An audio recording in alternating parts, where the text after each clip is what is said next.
Nasaan na ba si Alice Go? 'Di ba? Hindi matapos-tapos na tanong, kasama po natin ang spokesperson ng PAOK, Sir Winston Casio. Good morning, Sir Winston. Hi, good morning DJ Chacha at saka Sir Gerard. Magandang umaga sa inyong mga taga-subaybay. Magandang umaga, Sir Winston. Siguradong wala po kayong holiday ngayon. Patuloy pa rin po ang paghahanap ninyo kay Alice Go. Pero nasaan na po ba talaga si Alice Go sa ngayon? As of yesterday, nakipagbigay-ugnayan pa rin po tayo sa ating mga counterparts. Apparently, nandun pa po siya sa general vicinity ng Batam. Hindi pa po nakakalabas kasi nga minamanmanan po siya ng ating mga counterparts po doon. Okay. Sir, ito pong mga information ngayon na nandun siya sa area kung saan sinusubukan daw po niya na makapasok dito sa Golden Triangle. Gaano po kumbaga gaano ka-valid itong information na ito na talagang andyan pa sa area na yan? Kasi nakikipagbigay-ugnayan po tayo sa Indonesian authorities, ano? Almost daily basis po nagtatawagan kami at ganoon din po yung ating mga Bureau of Immigration officials. Nakikipagbigay-ugnayan din po sila sa kanilang mga counterparts po ng mga immigration authorities ng Indonesia. So pare-pareho naman po ang mga natatanggap namin mga information na the dismissed mayor is still in the area. Para po mas maintindihan itong mga kapatid natin, kayo na po mismo ang mag-explain. Ano nga po ba itong Golden Triangle na ito? Itong Golden Triangle po na ito, this is a tri-country border region. Mountainous area po ito dito sa may former Indochina. So these are basically the countries of Laos, Myanmar, and parts of northern Thailand. Then bordering into Cambodia. So ang aming pong teorya is sapagkat nitong mga nakaraang buwan ng pag-iimbestiga namin na pag-alaman namin na may mga business interest itong Guo family, primarily yung dalawang kapatid niya, si Wesley and Seaman, doon sa Cambodia nga po, sa boundary papunta ng Golden Triangle. So we believe that that is one of their final destinations, if not the final destination. Bakit po? Sapagkat pag nakapasok po sila doon, magkakaroon ng legal complication yung ating pagkuha sa kanila. Now, the other question is, bakit hindi sa China? Gawa ng una, she is also a person of interest in China. Remember, she is accused of a serious crime here in the Philippines, and that crime is also that particular activity, which is gambling, online gambling, illegal gambling, that is also illegal in China. So obviously, if she goes through China, she would also be subjected to investigation by the local authorities there. Oo. So mahihirapan tayo na talaga mapabalik dito sa bansa si Alice kung sakali makapasok siya dun sa sinasabi niyo pong Golden Triangle. Wala po tayong extradition treaty dun sa mga bansa na nabanggit niyo kanina? Medyo mahirapan ho tayo dyan. Naman po, kapag nagpaikot-ikot po siya sa mga bansang yan, magkakaproblema tayo because you know how porous the border region is. That's one. Second, you know how chaotic that particular area is. Alam naman natin ang kasalukuyan nangyayari sa mga gera doon din po. So, mahirapan tayo kaya we have to prevent. We have to do everything humanly possible to prevent her from getting out of Indonesia and getting into that particular border region. Oo. Yun po bang mga kapamilya ni Alice, yung po mga magulang niya and even yung mga kapatid niya na nabanggit niyo kanina, si Wesley, nandoon din po sa area na yan? Magkakasama ba sila? We're still trying to find out kung nasaan si Wesley kasi last Monday, the commission, PAOK, received information na itong si Wesley Go ay trying to get into Hong Kong. So we're still trying to contact our counterparts in Hong Kong to find out if he is indeed, if he was able to successfully enter Hong Kong. Now, si Seaman, we have no clear lead kung nasaan siya ngayon. The parents, nandun po yan sa China. The parents are not in any way, are not wanted by any government authorities po, lalo na yung mother, no? Yung father, subject of interest din po sana natin yan. Kaya lang, wala tayong solid evidence that would link the father to any of the activities yet. Oo. Yun pong impormasyon na yung mga magulang ay nasa China, that's confirmed, Sir Winston? Yes, yes, that is confirmed. Oo, at para mas matulungan sa investigasyon na ginagawa dito sa Pilipinas, nakikipag-ugnayan ba tayo sa China on the possibility of bringing the parents here para sa ilang mga question na po pwedeng masagot siguro nila? That's not legally possible. Mm-mm. In as much as nakikipag-ugnayan naman po tayo sa China. Daily rin po ang ating ugnayan sa authorities ng People's Republic of China. But there is no legal possibility as of the moment to bring the parents to the Philippines because wala hong kasong nakasampa laban sa mga magulang ni Alice Guo. Since nabanggit nyo na po yan, puntahan natin ito. Ito yung ilan sa mga ibinabato ngayon tungkol dun sa pagpapadeport sa Indonesia dito kay Cassie Ong at maging sa kapatid ni Alice Go na si Sheila Go. Ang sinasabi nung iba, paano ginawa ng gobyerno ng Pilipinas na pagpapadeport dito sa dalawang ito? Ganong wala pa naman pong arrest order. Anong legal grounds po ang ginamit ng Pilipinas? Hindi ho China, hindi ho Philippines ang nagpa-deport sa kanila. Kundi Indonesia yung mismo. Indonesia. Okay. So, it depends upon the determination of the legal authorities of Indonesia as to whether they had a legal ground to deport her to the Philippines. And as far as they were concerned, they had enough legal ground because in their legal jurisdiction, if a foreign individual or foreign individuals are subject of an ongoing criminal investigation in another country, that's sufficient for them to declare them as undesirable aliens. You see, immigration laws all over the world are administrative laws, so to speak, no? So medyo broad ang possible interpretation doon sa undesirability ng kahit saang immigration jurisdiction. Tayo naman, since they were holders of Philippine passports, they were to be deported, tinanggap lang natin sila. So they requested Philippine authorities to escort these deportees, kaya pinuntahan din po natin. So kung if anyone would like to bark against our detention or for taking them out of Indonesia, then I would suggest the legal luminaries to bark at the tree of Indonesia. Kasi nga, ulitin natin, ang nagpa-deport is Indonesia at nakipag-ugnayan lamang po dito sa Pilipinas. Yes, ma'am. So, may legal ground ang Indonesia Yes, ma'am. to deport them.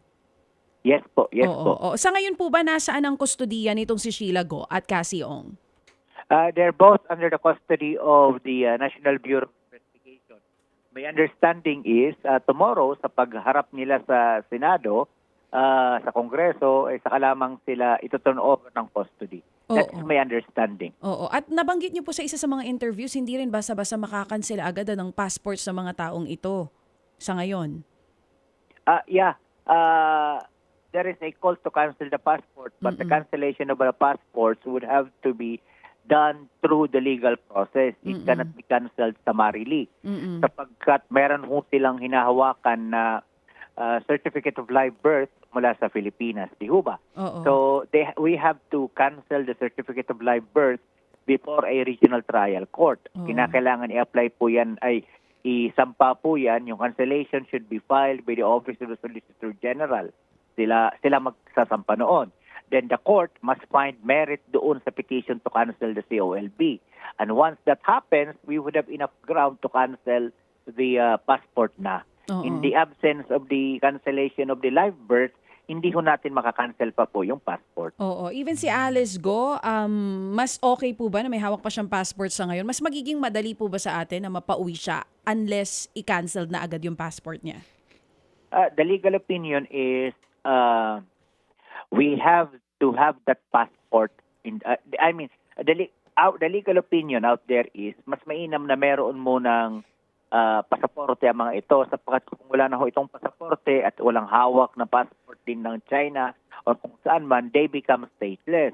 And if they become stateless, mag-iba po yung legal character ng kanilang personality sapagkat they would be technically be able to apply for a refugee status. So medyo mas mahirapan pa po tayo pag nagkaganoon. Oo. At yun din ang dahilan kung bakit hindi pa kinakansela ng Pilipinas yung passport ni Alice Go because it will be harder for us na makuha po siya pabalik dito.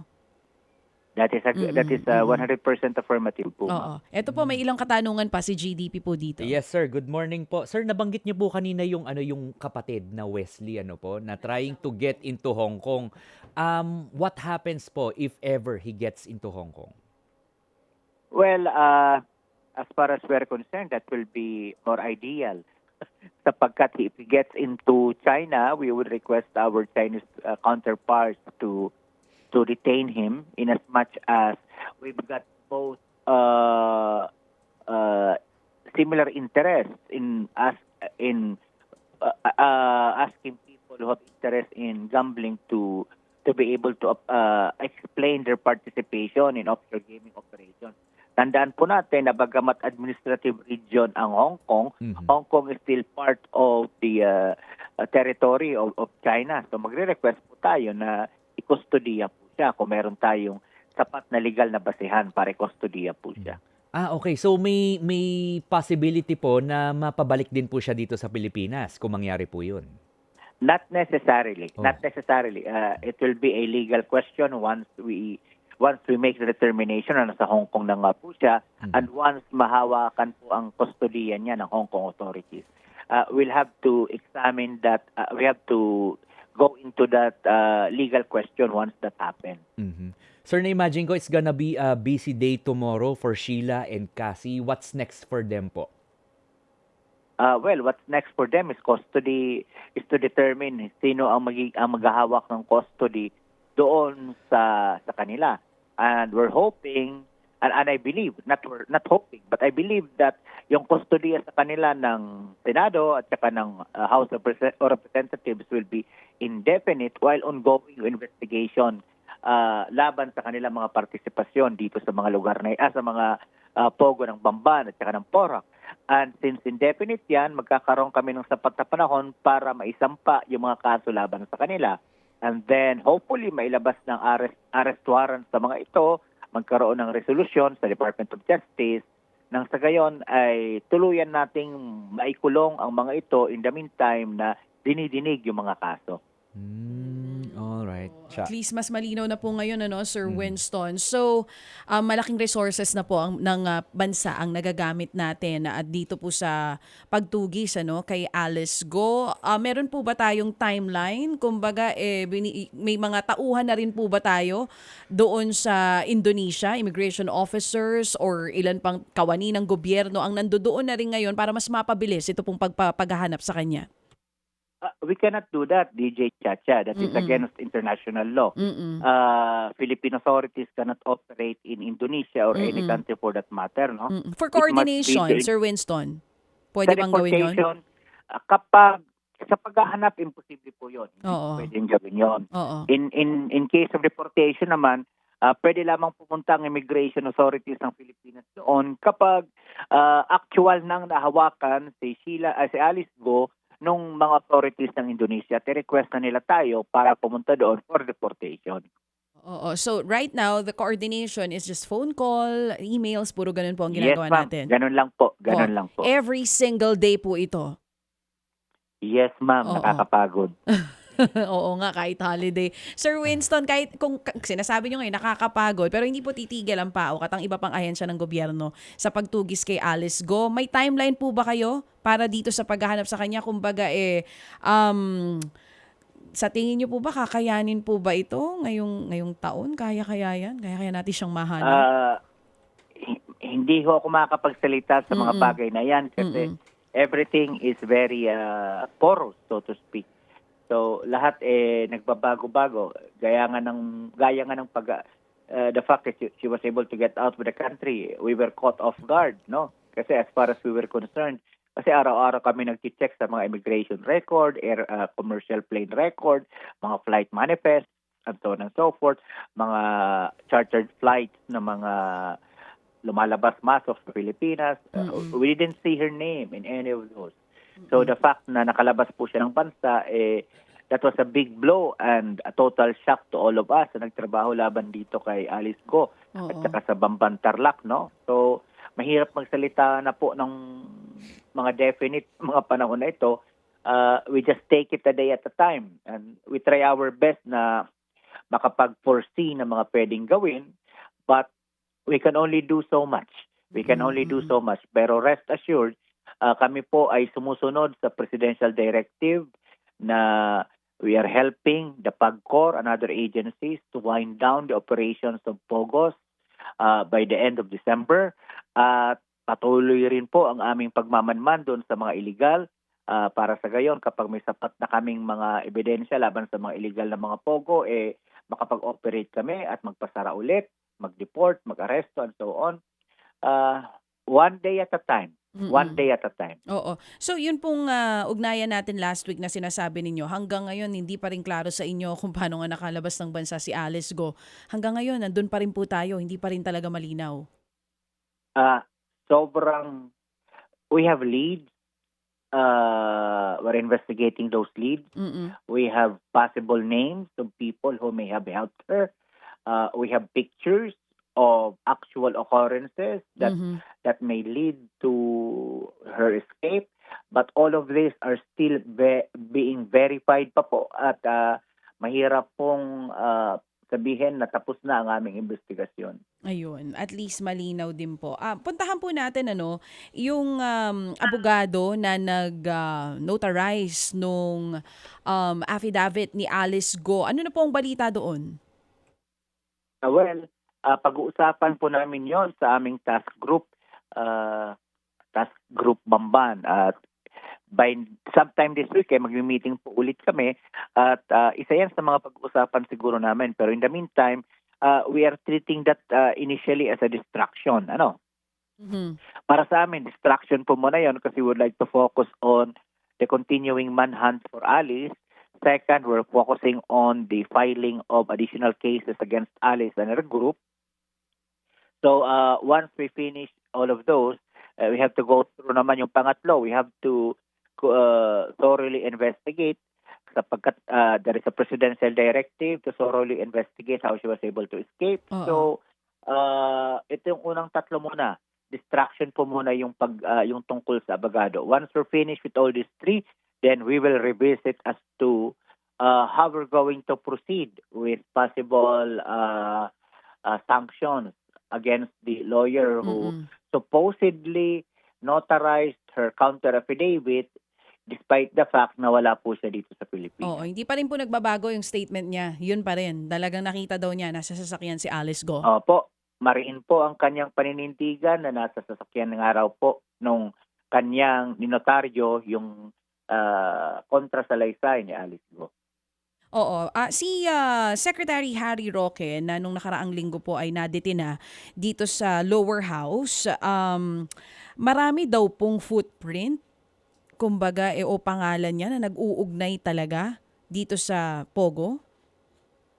Alam mo DJ Chacha, kami ay sumusubaybay doon sa mga nangyari dito sa lower house sa mababang kapulungan at maging dito sa Senado. So yung mga nadidiskubre ng lower house ay nagsisilbing mga lead sa amin doon sa pag-iimbestiga at pagbubuo ng kaso laban sa kanya. Aantayin po namin matapos yung aming investigasyon, ang aming case build-up. Kapag sapat na po ito ay kapag nakita namin na may sapat na ebidensya na para masampahan ng kaso, magsasampa po kami. Pero kung wala kaming sapat na ebidensya, hindi naman ho kami magsasampa. Nothing personal, nothing political. Possible cases na posibleng isampa, yung sinasabi niyo po ngayon kay dating spokesperson Harry Roque? Well, that will depend on the evidence na makukuha namin definitely. Sa ngayon kasi may mga nakikita na kami. Kaya lang, hindi pa kami nagde-decide kung alin ang uunahin kung meron man. Meron pa po ba tayong ilang malalaking pangalan pa ang iniimbestigahan sa ngayon bukod kay may kaugnayan sa Pogo bukod po kay Harry Roque? May mga nakikita rin po kami mga pangalan na dapat imbestigahan. So, we'll take it a day at a time din. Oo. Oo. Last na lang po sa akin bago ko ibalik ulit kay GDP. Ito pong paglilipat ng kustodiya ni na Cassie Ong at ni Sheila Go, kasi I believe merong isa sa kanila sa Senado mapupunta, yung isa daw po ay dadalhin sa lower house. Are we gonna do it anytime this week, Sir Winston? At paano po yung magiging seguridad nitong mga taong ito? Well, that is a question that is best asked doon sa Senate at saka sa House Sergeant at Mm-mm. Arms at Mm-mm. sa NBI. Mhm. Kasi sa ngayon, yung kustodiya ay nasa sa kanila. Mm-mm. So, sila ang nag-uusap tungkol po dyan ngayon. Oo. Sa pakikipag-ugnayan niyo po sa NBI, for sure, hindi po nagsasalita, no? Wala pang ibinibigay na pahayag itong dalawa? We would like to keep that among ourselves po Okay. muna. So, pero nagsalita na po, kung sakali, without dropping the information, may mga sinabi na. Again, we would like to keep Okay, that to sige po. ourselves po muna. Understandable. Sige, Sir Winston, understandable. Iintayin po namin kung kailan pwede malaman kung meron na ngang naibigay na impormasyon itong sina Cassie Ong at Sheila Go. GDP? Sir, siguro po a couple of points lang po, may ka-clarify lang po ako. Nabanggit niyo po kanina kasi na distraction sa inyo itong abogado na nagnotaryo ng affidavit nitong si Alice Go. Kung distraction po siya, how is it affecting your investigation? Not so much distraction by means of we'd like to focus on the more important points at this point. Yung unang tatlong nabanggit ko. Kapag na-resolve na po namin yung unang tatlong nabanggit ko, saka po namin bibisitahin ulit yung diskusyon tungkol dito sa anumang posibleng kakaharapin ni Attorney Galicia, kung meron man. Kasi sir, di ba ang claim nitong si Attorney Galicia ay nakita niya mismo na siya pa nung nagpanotaryo sa kanya noong August 14. So now na napauwi po itong si Sheila at saka itong si Cassie dito sa Pilipinas and malakas pong inyong information na nakuha po ninyo na nasa Indonesia pa itong si Alice Guo. So wala pong katotohanan yung sinasabi nitong si Attorney Galicia na nakita niya mismo itong si Alice Guo. Imbestigahan po natin na maayos po ito kasi ang sabi po niya, August 14, kung di ako nagkakamali, notaryo niya at humarap sa kanya personally si Alice Guo. No? So, maraming posibilidad na dapat tayong pag-aralan dito. She could be coming in and out of the country. We don't know. We really don't know. So, kinakailangan pag-aralan natin ng mabuti ito kasi ang timeline na nakita namin, lumipad siya mula Denpasar to Malaysia July 17, nakarating ng Malaysia early morning 12:05 ng July 18, July 18 to July 21 nandun siya sa Kuala Lumpur, July 21 lumipad ng Singapore hanggang August 18 tumawid ng ferry dito sa Batam sa may Indonesia. So we're taking a look at all of the possibilities, no? Masusi ang aming paghimay as far as the PAOK is concerned. Hinihimay namin lahat ng possible details sapagkat medyo masalimuot ang investigasyon po na ito. Sir, can we say na marami pa kayong tinitingnan po na mga malalaking tao, former or current government officials na talagang involved sa mga POGO operations? Well, kasi kami, ang investigasyon namin nakadepende lang talaga kung ano ang nakikita naming ebidensya. No? So halimbawa, nag-iimbestiga kami rito sa Bamban, na nasa kote natin yung Bamban, then may nakuha tayong mga ebidensya mula Bamban, napunta tayo ng Porac sapagkat yung Porac nakita namin kadikit nga nitong Bamban. Then dito sa Porac, nahagip natin yung mga taong ito and so on and so forth. So, depende po sa nakakalap nating ebidensya. Hindi ho kami nanguhula. Halimbawa, sasabihin namin, nung mga nakaraang mga taon, alam natin na ganito, ganyan. So, imbestigahan na rin natin sa ganito. No, we don't do that. Kung anong ebidensya ang nakukuha namin, halimbawa, sa pagkakalkal namin ng mga dokumento sa Bamban, sa Porac, saka lang kami magsasabi, may tinitingnan pa kaming isa. Pero, we don't divulge their names until it becomes concrete and we have enough to be able to file cases against them. Sir, si Attorney Roque na po ba ang pinakamataas na former government officials na nakita niyong involved sa POGO? Again, that is as of this point, hindi yan definite kasi ang pagkakasabi po ninyo ay involved. Na posibleng involved ang iniimbestigahan, yes. So far, siya ang pinakamataas na iniimbestagahan namin at this point. Pero again, that is not yet 100% definite. Magiging definite lamang po yan kapag naisampa na po yung kaso sa kanya, kung meron man. Ayun. At least malinaw ngayon, Sir Winston, mag-aabang pa rin po kami. Alam namin pagod na kayo, nasabi nyo rin po yan kanina, pero maraming salamat for not giving up kung nasaan man si Alice Go ngayon. Thank you very much. Thank you so much. Thank Yan nga you, po ang sir. spokesperson ng PAOK, Sir Winston Casio. Ted Filon at DJ Chacha. Ngayon, nasa Radyo 5, 92.3 News FM. Monday to Friday, 6 to 10 a.m.